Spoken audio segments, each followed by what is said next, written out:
بسم اللہ الرحمن الرحیم۔ ناظرین کرام، آج جس موضوع کے متعلق چند گزارشات آپ کے سماعتوں کی نظر کروں گا، ہمسایوں کے متعلق کہ ہمارے پڑوسی کے متعلق ہمارے کیا حقوق بنتے ہیں، تو ذرا غور سے سنیے گا۔ ناظرین کرام، آقا علیہ الصلوۃ والسلام کا فرمان عالی نشان ہے۔ آقا علیہ الصلوۃ والسلام کا ارشاد ہے کہ کوئی بندہ اس وقت تک مومن نہیں ہو سکتا کہ جب تک اس کا پڑوسی جو ہے اس کے شر سے محفوظ نہ ہو۔ اللہ اکبر۔ آقا علیہ الصلوۃ والسلام ایک دفعہ صحابہ کرام کے ساتھ تشریف فرما تھے۔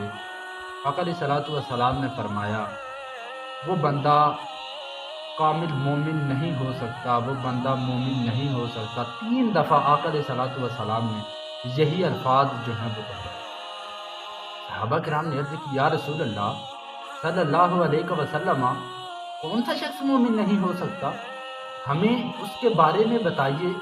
تو آقا علیہ الصلوۃ والسلام نے ارشاد فرمایا کہ ایسا شخص کہ جس کے بوائق یعنی شر سے اس کا پڑوسی جو ہے وہ محفوظ ہے۔ اللہ اکبر۔ دوستو، ہمیں غور کرنا ہے کہ ہم کیا اپنے پڑوسی کے ساتھ ایسا سلوک کرتے ہیں کہ ہم یہ دعویٰ کر سکیں ہاں بھئی ہم کامل ایمان والے مسلمان ہیں۔ ہمیں اس چیز پر بس ذرا غور کرنا ہے۔ اللہ اکبر۔ ایک اور حدیث میں آقا علیہ الصلوۃ والسلام فرماتے ہیں کہ وہ بندہ جنت میں داخل نہیں ہو سکتا کہ جو خود جو ہے وہ پیٹ بھر کے اس نے کھانا کھایا ہو لیکن اس کا جو پڑوسی ہے وہ بھوکے پیٹ سویا ہو۔ یعنی اس قدر جو ہیں وہ پڑوسیوں کے زیادہ حقوق ہیں۔ صحابہ کرام رضوان اللہ تعالیٰ علیہم اجمعین فرماتے ہیں کہ ایک دفعہ آقا علیہ الصلوۃ والسلام پڑوسیوں کے حقوق بیان کرنے لگ گئے۔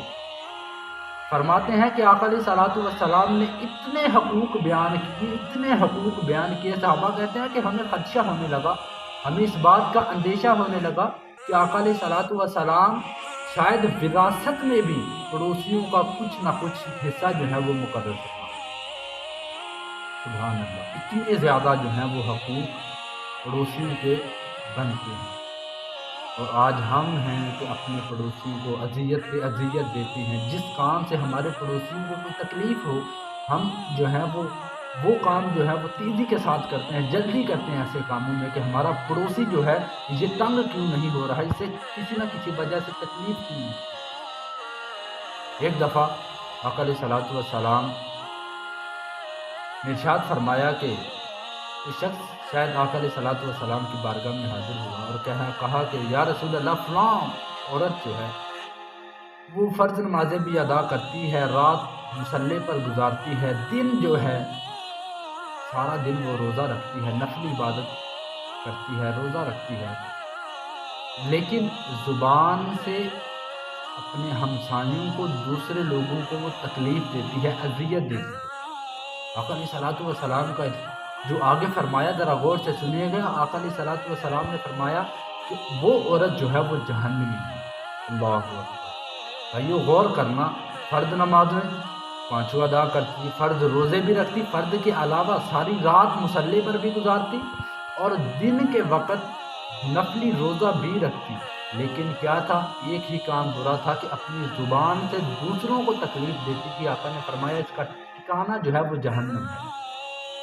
ایک اور عورت کے بارے میں عرض کیا گیا کہ یا رسول اللہ، ایک دوسری عورت ہے کہ جو فرض نماز ادا کرتی ہے اور رمضان کے روزے رکھتی ہے، پڑوسیوں کے ساتھ، دوسرے لوگوں کے ساتھ حسن سلوک کرتی ہے۔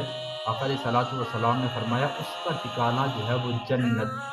سبحان اللہ۔ یعنی اتنی فضیلت ہے اپنے مسلمان بھائی کے ساتھ حسن سلوک کرنے کی، اپنے مسلمان بھائی کو فائدہ پہنچانے کی۔ آج ہم کس طرف جا رہے ہیں؟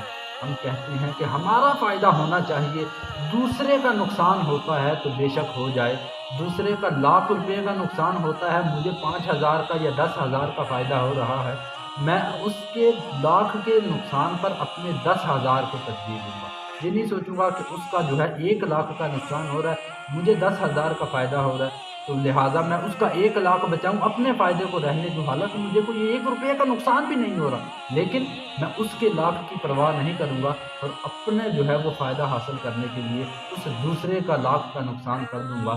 میں ہمیں اور آپ کو اس باتوں پر غور کرنا ہے کہ کم از کم اگر ہم کسی کا فائدہ نہیں کر سکتے تو کسی کا نقصان بھی نہ کرے، کسی کو زبان سے اذیت بھی نہ دے۔ یاد رکھیے گا کہ کتابوں میں مضمون ملتا ہے کہ تم میں سے بہترین وہ شخص ہے کہ جس کا پڑوسی اس سے راضی ہے۔ ہمیں اپنے پڑوسی کو اگر کوئی ناراض ہے تو انہیں راضی کرنا ہے۔ میں اللہ تعالیٰ کی بارگاہ میں دعا گو ہوں کہ جو کچھ بھی میں نے کہا ہم سب نے سنا، اللہ تعالیٰ ہمیں یاد رکھ کر اس پر عمل پیرا ہونے کی توفیق عطا فرمائے۔ آمین ثم آمین وما علیہ الا